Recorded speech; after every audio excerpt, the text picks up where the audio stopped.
Is marketing your crypto project turning out to be a little more difficult than you expected? Let's talk about why that's happening and what to do about it. So over the last 12 months or so, I've spoken to 50 plus crypto founders and marketers, and there's pretty much across the board just disappointment with the level of traction that projects are able to gain these days. I wanted to dedicate today's video going over what I think is happening. Like, why are these projects struggling to get people to follow their accounts, to use their products, get VCs to invest, people to join their communities, and so on and so forth. Like, why is this so difficult when it looks so easy? In a nutshell, people have a set of expectations, and those expectations have now been sort of shattered by reality. And so let's dive into why that is. Like, what is going on? Essentially, there was an era where just existing was enough to succeed in crypto, which is true for pretty much every freaking industry that you can think of. Every industry is going to go through what's called the industry lifecycle. It consists of 4 phases. You've got the introduction phase, you've got the growth phase, you've got the maturity phase, and then the sort of consolidation or the decline phase. So you could look at the smartphone market, you could look at cars, right? Smartphone like iPhone comes out, and then over time there's sort of a surge in competitors joining that space. And as the competition increases, it gets increasingly difficult to win. So the industry lifecycle sort of charts, it's a function of competition or competitiveness, and shows you basically like how easy is it to succeed in this industry based on what's happening. So if we look at crypto, you've basically got phase 1, so crypto market emerges. Bitcoin and Ethereum are introduced, offering revolutionary decentralized finance. A handful of projects exist. So naturally, the attention and the investment is just funneled to the pioneers. Then you have phase 2. So this is market growth. New projects and altcoins emerge, drawing more investors, developers, and users into the crypto ecosystem. You got new tech like DeFi, NFTs, and layer 2 solutions emerging, accelerating this evolution of the space. Then you've got phase 3, where the market matures, and this is the phase that I believe most crypto categories are in. So at this point, the market becomes crowded with thousands of tokens, blockchain platforms, crypto applications, and so on and so forth. Investors and users demand more security, utility, and real-world applications, making it harder for new projects to stand out. Then you got phase 4, the consolidation phase. Many projects struggle to survive as competition becomes too fierce and the market consolidates. Only the most innovative and well-marketed projects with strong use cases and communities succeed. So because of this sharp increase in competition, there simply is not enough attention and not enough capital to go around anymore. Another component here is, at first, the barriers to entry are so high that this is a big barrier to entry, right? This is what's preventing people from getting into the industry. But as those barriers to entry come down, it becomes increasingly easy to step into the industry and compete. So you can launch an L2 chain with 15 minutes and $3,000 right now using Conduit. You can launch a meme coin on Pump.fun in a matter of seconds, right? So the difficulty to get into the industry has plummeted. Or said differently, it is way easier to create pretty much any kind of crypto project today than it was a couple of years ago, which obviously means that there's going to be way more competition. And the really bad news here is that, let me ask you a question. Do you think that this is going to get better? Do you think that all of a sudden we're going to wake up tomorrow and everybody who's excited about crypto, who's thought about launching a project, which is now way easier, is going to be like, nah, I'm not going to do it?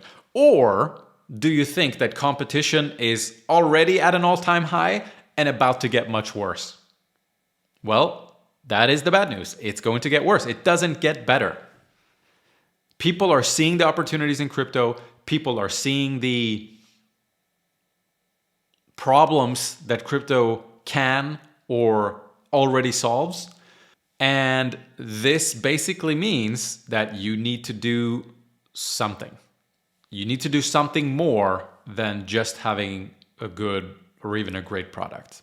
I believe that a lot of crypto founders' dream is on its deathbed, but they don't even know it, right? They know that they are having problems sort of getting attention, but they don't understand the depth of this problem and the fact that it's going to get worse. So they think that just tinkering with the product a bit more is just going to solve it. And I'm hoping that happens for you. But in most cases, having a better product is not going to actually solve the problem. And I'll prove it to you. And before I go into that, I just want to be clear. I believe if you fail to get people's attention, if you fail to get them interested in what you have to offer, if you fail to persuade them to take action, the action that is good for you and hopefully good for them as well, then I think your chances of succeeding are very, very small. So why is good product or great product not enough? Now, I know that the most fair thing in the world would be for the best product to win, right?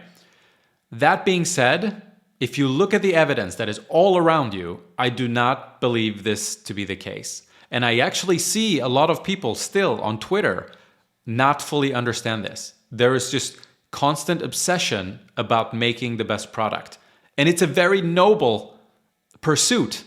The problem is, it's not what gets you to the top of the food chain. Or said differently, it's rarely what gets you to the top of the food chain.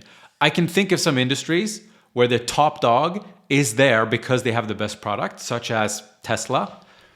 And I can think of 1,000 other industries where the top dog is not there because they have the best product, but because they are playing some other game that is more important. And so a lot of times what happens is you can definitely think about this in crypto terms too.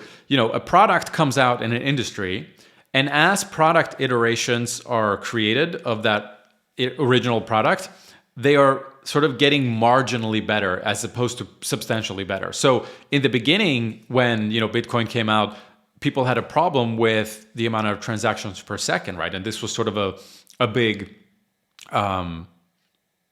attack vector, let's say, and a thing for projects to improve on, which they did. And now we've gotten to the stage where it's like, I believe Solana claims and probably has the technical capability of doing 65,000 transactions per second. And would you switch blockchain from one that does 65K per second to 100K, for example? Even though that's almost double, the average user is not going to notice any big difference there. So the problem is that product iterations, the reason to switch product gets increasingly less compelling over time. As each product becomes more and more similar in terms of features and benefits, it's basically not the way to win. And so Justin Kan has this tweet from 2018. So he's the co-founder of Twitch, and they sold Twitch for $970 million. The guy must know a few things, at least, and I believe he's nailed it with this tweet where he says, first-time founders are obsessed with product, second-time founders are obsessed with distribution. So in a nutshell, at this point in the industry, we're not in phase 1 anymore, right? We're in phase 2 or 3, and there's way more competition. You don't win at this point, most likely by having the best product. You win by competing on things that give you a real competitive advantage, not a marginally better product, right? So distribution is an excellent competitive advantage, right? If you have the ability to get, your stuff in front of people at a scale that others can't compete with, you're going to beat them even if you have an inferior product. That is just the way of the world. Sorry to break it to you, that is how it works. And so to build on this a little bit more, because distribution is not the only thing. So what I find is that most founders, they think that they are in the business of trying to have the best product. And like I've said, if you look at a ton of different industries and you look at the top dog in that industry, you find that they actually don't have the best product. So think about Conor McGregor, for example, right? Was he the best fighter in the UFC? No. Did he make the most money in the UFC? Yes, he did. Why? Because he wasn't in the be the best fighter business. He was in the entertainment business and excelled at that. Does McDonald's make the best hamburgers in the world? No, they do not. But they sell the most hamburgers in the world. So how does this make sense? Well, if you watch the movie The Founder, there is this scene where the guy basically says, you're not in the burger business, you're in the real estate business. You should be buying land. You should be letting the people that franchise McDonald's to get the land from you and you only. So they start paying you for the land ownership or for leasing the land before they've even, put up the McDonald's store, right? Or the McDonald's restaurant. So you basically see this phenomenon in every freaking industry you want to look at. Certic isn't really known, I believe, for having the best smart contract audits, but they seem to be the best known, right? They're sort of in the brand and the reputation business.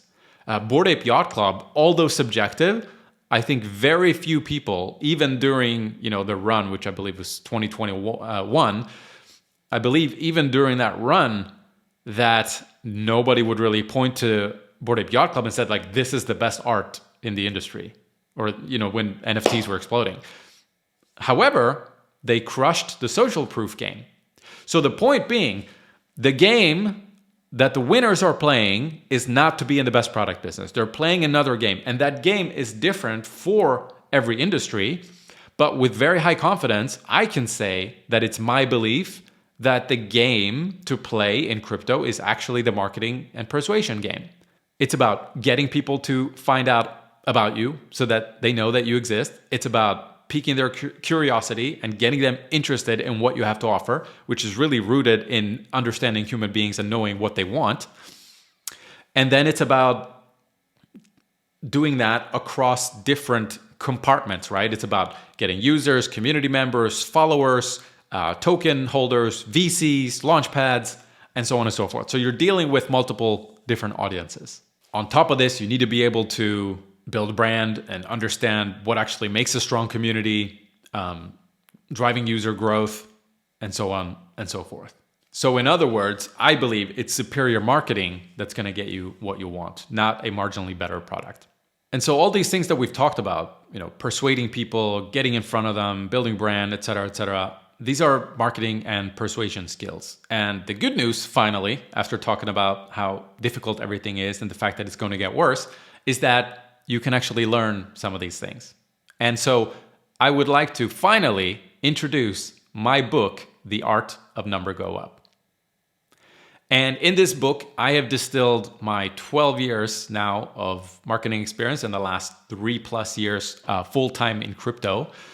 Basically, I've taken all that experience and distilled everything that I know, so that this book should be one of those reference books that you have in front of you, basically on your desk all the time. And as you're working on your project, you're like, hey, we need to make an ad, or hey, we need to make a piece of content, or hey, immediately you'll be able to go back to the book and it's going to guide you through that process. So some of you watching this, I've got a YouTube channel where I talk about crypto marketing. And when I released my first video on there, I did not have any expectations whatsoever because I was brand new basically to crypto. And I released my first video and comments started to come in, which were like 12 out of 10, right? That's sort of like how I would describe it. Like, you can go see them yourself. There's 60+ comments on my first video, right? I didn't have a following. I make this video, people watch it. In a nutshell, the content's like, this is the best thing I've ever seen. Thank you for, this is going to change my life. You can see here, best video explaining about marketing crypto projects I have seen until now. Only 24 minutes in, and I already wanted to thank you for providing such high quality content. Great video, really valuable. Great video. Find this content amazing. Thanks for the videos. It will change my life. This is so insightful. Super quality. Great information, high quality. How's this gold mine of information just sitting on YouTube? Best video ever. So underrated. This is premium content.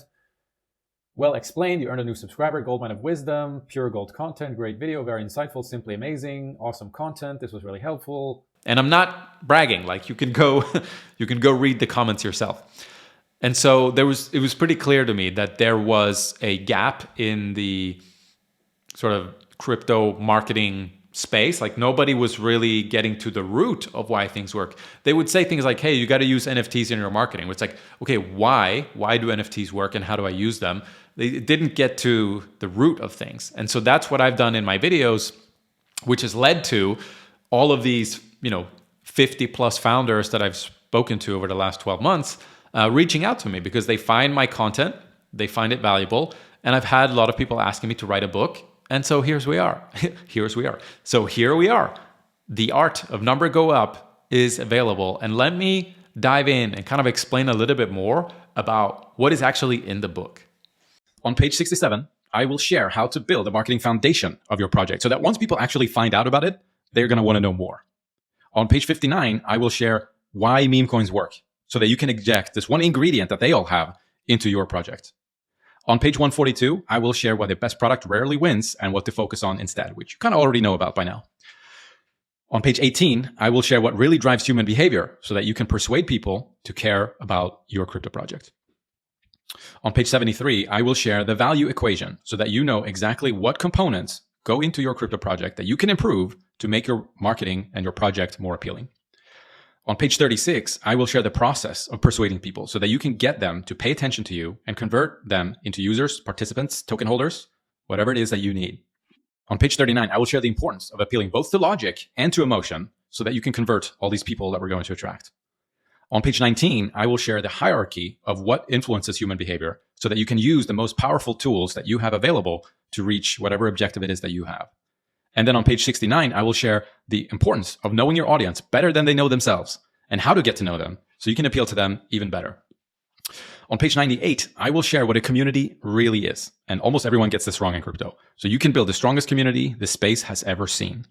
And on page 104, I will share what branding really means, why it's so important, and how to build a strong brand. On page 127, I will share how to position your project in a way that people can't forget you versus what everybody else is doing that makes them instantly forgettable. On page 131, I will share how to find message market fit so that people resonate with your project and want to learn more as opposed to leaving your website instantly. On page 140, I will share how to figure out what game you're really playing as opposed to that surface level game that most founders foolishly think they're playing. On page 144, I will share how distribution is everything and how to get distribution for your crypto project, including tier 1 organic press coverage for free. On page 157, I will share a little bit of a shortcut that lets you hijack attention with much less work. On page 167, I will share a method for figuring out exactly how you should market your project based on the level of sophistication and awareness of the category within crypto that you operate in. And on page 180, I will share how to create your content strategy that's going to make people love you, retweet your content, and even get you into tier 1 media outlets. On page 211, I will share the keys to designing a referral program that can drive unhinged growth for your project and all the common mistakes that I see people make when it comes to referral programs. On page 221, I will share tactical learnings from other projects that have been successful to give you further inspiration and ideas about marketing your project. So there you have it. That is what you're going to find in the book. Now, I'll be honest with you. I'm kind of shooting myself in the foot a little bit by sharing this stuff because all of a sudden, the stuff that I know that gave me a competitive advantage is now going to be in the hands of thousands of people in the industry. And at the end of the day, I want crypto to succeed as an industry. I love the entire industry for all its faults. It's such an exciting industry to be part of because we're building the future. And if I can have a hand in helping some of these projects that have great engineering and so on and so forth, that aren't going to make it because they don't understand this part of marketing that is so important. If I can have a hand in helping some of those projects succeed, I'm going to be very proud and I'm going to be very happy about my role in that. And so I want crypto to succeed and I want you to succeed and I want me to succeed and I want us all in the entire industry to do well. And I think that's going to be good for the entire planet, to be honest with you. So whether you buy the book or not, it's not going to change my day, right? It's not going to change my financial situation. If you want to learn some of these things, the book is available. Pick one up. And I would love for you to get it, to read it, to get something out of it, to implement it, and see an impact in your project.